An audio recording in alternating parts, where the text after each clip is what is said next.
Movie के starting में हम देखते हैं कि एक शख्स समुद्र की गहराई में जा रहा होता है क्योंकि वो सब समुद्र के अंदर तेल की खोज कर रहे होते हैं, पर उनकी ड्रिल मशीन बीच में कहीं फंस गई होती है। एक शख्स ड्रिल मशीन को चेक करने जाता है और तभी उस शख्स के पाँव के नीचे की जमीन टूटने लगती है और उसमें से कुछ समुद्री जीव बाहर आते हैं। वो उन्हें पकड़ने की कोशिश कर रहा होता है, पर तब और एक बार जमीन हिलने लगती है। उसके बाद बहुत सारे समुद्री जीव उस पर हमला कर देते हैं। इसके बाद साल 2011 में हम उसी जगह को देखते हैं, मतलब इस सेक्टर 7 को देखते हैं, जहाँ वो तेल ढूंढने के लिए ड्रिल कर रहे होते हैं। पर ड्रिल मशीन कंट्रोल से बाहर हो जाती है। एक लड़की जाकर ड्रिल मशीन का प्रेशर कम करती है, जिससे सब कंट्रोल में आ जाता है। उस लड़की का नाम हेजून होता है। बहुत कोशिश करने के बाद भी उन्हें तेल कहीं पे नहीं मिल रहा था।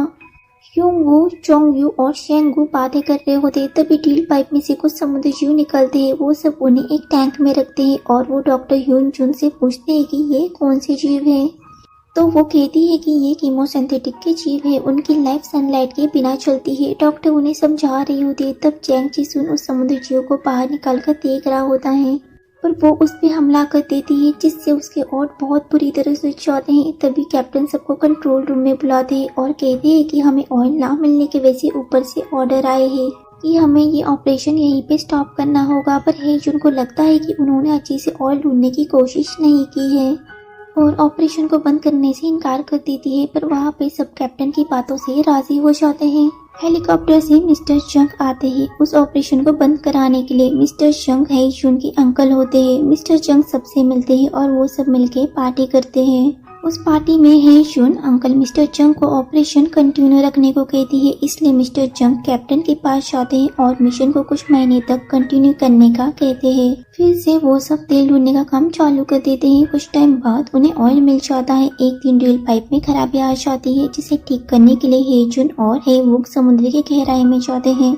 वहाँ पे हेजुन अपना काम कर रही होती है और हेवुक देख रहा होता है, पर अचानक से हेवुक की रस्सी टूट जाती है और वो समुद्र के नीचे जा रहा होता है। ये देख के हेजुन उसकी मदद करने की कोशिश करती है, पर इलेक्ट्रिक शॉक लगने की वजह से वो वहाँ बेहोश हो जाती है। फिर हेजुन को ऊपर लाया जाता है। उसके बाद शेंग चिसुन शराब पी के डॉक्टर ह्यून जेंग के पास जाता है और अपने प्यार का इजहार करता है, पर डॉक्टर ह्यून जुंग उसे पसंद नहीं करती थी, इसलिए चैंग चिसुन उससे बदतमीजी करने लगता है। ये सब शेंगू और शोंगयुन देख रहे होते हैं। तभी हेजुन अपनी और ह्यूनवू की तस्वीर देख रही होती है और उसी वक्त डॉक्टर ह्यून जुंग की लाश गिरती है। डॉक्टर मून ह्यूंग लाश देख के कहते हैं कि डॉक्टर ह्यूनजुंग ने सुसाइड किया है, पर वापस चेक करने पे उन्हें डॉक्टर ह्यूनजुंग के फेस पर सीमन मिलता है, पर उन्हें ये पता नहीं चलता कि ये सीमन किसका है। जोंगयुन और शेंगू को लगता है कि ये सब चैंग चिसुन ने किया है। वो दोनों चैंग चिसुन को पकड़ने के लिए उसके पीछे जाते हैं। डॉक्टर मून ह्यूंग उस सीमन को टेस्ट कर रहे होते हैं, तब उन्हें कुछ अलग कोशिकाएं मिलती हैं। तभी वो दोनों चैंग चिसुन को पकड़ के वहाँ ले आते हैं, पर डॉक्टर मून ह्यूंग कहते हैं कि डीएनए टेस्ट से पता चल जाएगा कि रेपिस्ट ये है या कोई और। उसके बाद हेजुन खुद अंदर चेक करने के लिए जा रही होती है, तब उसे कैप्टन आके बताते हैं कि डॉक्टर मून ह्यूंग मर गए। वो सभी लोग वहाँ पे चेक करने के लिए जाते हैं, पर वहाँ पे लाश गायब होती है। उनको लगता है कि चैंग चिसुन ने ही डॉक्टर मून ह्यूंग को मारा होगा, इसलिए वो सब चैंग चिसुन को देखने के लिए जाते हैं। पर चैंग चिसुन तो खुद रस्सी से बंधा हुआ था। तभी वो किसी चीज को अपनी ओर आता हुआ देखता है और कैसे न कैसे करके अपनी रस्सी खोल के वहाँ से भाग जाता है। तभी वहाँ पे वो सब आ जाते हैं और चैंग चिसुन को वहाँ पे ना देख के उन्हें कंफर्म हो जाता है कि ये सब चैंग चिसुन ने ही किया है। हेजुन को खून की चीटें देखते हैं, जिनका पीछा करते हुए वो आगे बढ़ रही होती है, पर चैंग चिसुन बहुत डरा हुआ होता है और वो सबको एक क्रिएचर के बारे में बताता है। कहता है कि यहाँ से भाग जाओ वरना मारे जाओगे। ये कह के चैंग चिसुन भाग जाता है। उसे भागता देख हेजुन और डोंग सू उसे ढूंढने के लिए जाते, पर हेजुन उस क्रिएचर को देख लेती है और रुक जाती है। वो क्रिएचर चैंग चिसुन को बहुत बुरी तरह मार देता है। हेजुन सबको बताती है कि अभी तक शो भी मरे ही उनको उस अजीब से क्रिएचर ने ही मारा हुआ है और उसको मैंने अपनी आंखों से देखा है। ये सुन के मिस्टर जंग और हेजुन के साथ सब उस क्रिएचर को मारने के लिए जाते हैं, पर शेंगू और शोंगयू वही रुक जाते हैं। वो सब क्रिएचर को ढूंढ रहे होते हैं, पर वहाँ पे उन्हें अपनी ओर आते हुए शेंगू और शोंगयू मिल जाते हैं, पर उन दोनों के पीछे तो क्रिएचर होता है और क्रिएचर उन्हें मारने ही वाला होता है कि मिस्टर जंग और हेजुन उस पे फायर करना स्टार्ट कर देते हैं।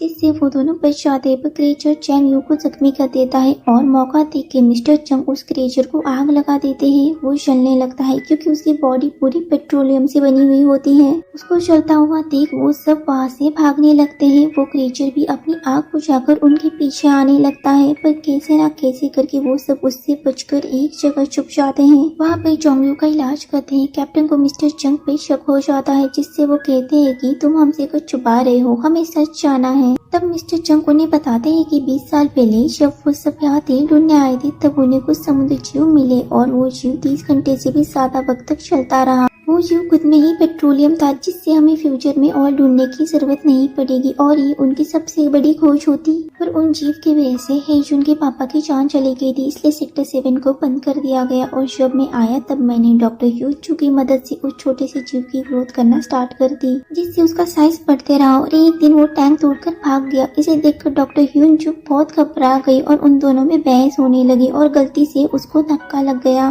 ये सब सुनकर हेजुन को बहुत गुस्सा आता है, पर क्रिएचर वहाँ पे आ जाता है और मिस्टर चैंग को पकड़ लेता है। वो सब वहाँ से भाग जाते हैं। इसके बाद हेजुन और डोंगसू जनरेटर को ऑन करने के लिए इंजन रूम में जाते हैं और दूसरी तरफ कैप्टन चैंग और चोंग यून सबमरीन ढूंढने जाते हैं। हेजुन किसी न किसी तरह उस जनरेटर को ऑन कर देती है, जिससे सभी जगह लाइट वापस आ जाती है और कैप्टन चैंग और चोंग यून के पास क्रिएचर आ जाता है। वो उससे बच के भागने लगते हैं। चोंग यून जख्मी होने की वजह से गिर जाता है। क्रिएचर उसे मारने ही वाला होता है, पर चोंग यून उसे बचा लेता है। कैप्टन खुद को बचाने के लिए डोर बंद कर देता है, जिस वजह से क्रिएचर उन दोनों को भी बहुत बुरी तरह मार देता है। इसके बाद हेजुन और डोंगसू सबमरीन के लिए जाते हैं, पर कैप्टन उनको धोखा देके सबमरीन लेके चला गया होता है, पर क्रिएचर कैप्टन को भी मार देता है। उसके बाद मिस्टर जोंग दिखाए जाते हैं, जो कि अभी भी जिंदा थे। उन्हें लगता है कि सब वहाँ से चले गए हैं, इसलिए वो कंट्रोल रूम में टाइमर लगा देते हैं, जिससे वो जगह ब्लास्ट हो जाए और वो खुले जगह में जाके खड़े हो जाते हैं, जिससे क्रिएचर वो उसी जगह पे बनाए रखे।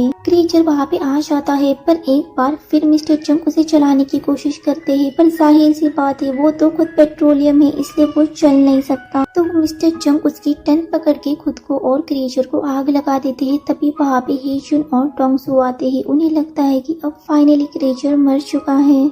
क्रिएचर जलने के वजह से पानी में जा रहा होता है, पर बीच में हेजुन होती है, जिससे साइड करके डोंगसू बचा लेता है। पर क्रिएचर डोंगसू को साथ ले जाता है और वो पानी में कूद जाता है। हेजुन वहाँ जाके देखती है तो उसे डोंगसू रस्सी से लटका हुआ मिलता है। हेजुन बाइक की मदद से उसे ऊपर लाती है, पर क्रिएचर जलने के बाद भी वापस आ जाता है। जलने के वजह से उसकी स्किन जल गई होती है, जिस वजह से वो बहुत क्रीपी दिख रहा होता है। डोंगसू हेजुन की जान बचाने के लिए क्रिएचर का शिकार बन जाता है। उसके बाद हेजुन कंट्रोल रूम में छुप जाती है। क्रिएचर भी वहाँ आ जाता है। वो क्रिएचर को जाते हुए देख वहाँ से जाने ही वाली होती है कि तब क्रिएचर ऊपर से वहाँ आ गया होता है। हेजुन जानबूझ के ड्रिल मशीन के पास खड़ी होती है। जैसे ही क्रिएचर हमला करने वाला होता है, वैसे ही वो ड्रिल मशीन को क्रिएचर के ऊपर गिरा देती है, पर फिर भी क्रिएचर उसे पकड़ने की कोशिश करता है। हेजुन कैसे न कैसे करके ड्रिल मशीन का बटन ऑन कर देती है और क्रिएचर के 2 टुकड़े हो जाते हैं। उस जगह पे सब ब्लास्ट होने लगता है। हेजुन अपनी बाइक लेके वहाँ से कूद जाती है और बच जाती है। यहाँ मूवी एंड हो जाती है। Thanks for watching.